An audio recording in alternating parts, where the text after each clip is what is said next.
بعضې ملګري وایي زموږ مونځ سره نه کېږي، داسې وظیفه راته وکړئ چې موږ مونځګزاره شو، مونځ ته زړه کېږي.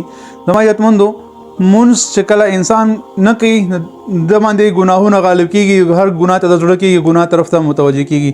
کم کس چې مونځ پابندۍ سره کوي او مونځ صحیح طریقې سره کوي، خشوع ودو سره کوي او د نه مونځ نه قضا کېږي، نو دی به د ګناهونو هم الله تعالی ته نجات ورکړي، ګناهونه به هم دی بچ کېږي ورسره.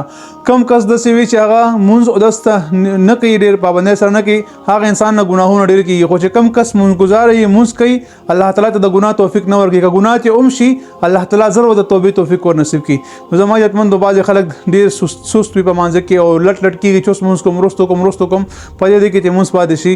نو زما عزتمندو کم کسان هم داسې وي چې هغې بې نمازه خلک وي، مونځونو ته زړه نه کېږي، هغې د کثرت سره درود ابراهیمي شروع کړي، دا د په کثرت سره وایي انشاءالله د بدن کې به سکون هم راشي او روح په خوشحاله شي ورسره. په یو ځل درود شریف ویلو باندې الله تعالی نس لیکې ورکړي، لس ګناهونه معاف کېږي، لس درجې بلندېږي. دا رنګ کم سړی استغفار وایي او استغفار کثرت سره وایي، د په زړه باندې چې کم تور داغونه لګېدلي وي، زړه کم تور شوي وي د ګناهونو په وجه باندې او نیکۍ طرف ته نه کېږي، د ده به خپله ګناهونه ختم شي او نیکۍ طرف ته به دی هغه مایله کېږي، نیکۍ بیا ډېرې کوي. نو کوم کس هم داسې وي چې هغه مونځ اودس ته نه کېږي، هغه د استغفار وایي او درود ابراهیمي د کثرت سره وایي، انشاءالله دی به 15 وخته مونځګزاره جوړ شي او د نه به کوم اثرات وي د باندې د ګناهونو په وجه هغه به الله تعالی لرې کړي او مونځ اودس ته به ډډه کېږي. که دا ویډیو مو خوښه شوه مخکې ملګرو سره شیر کړئ.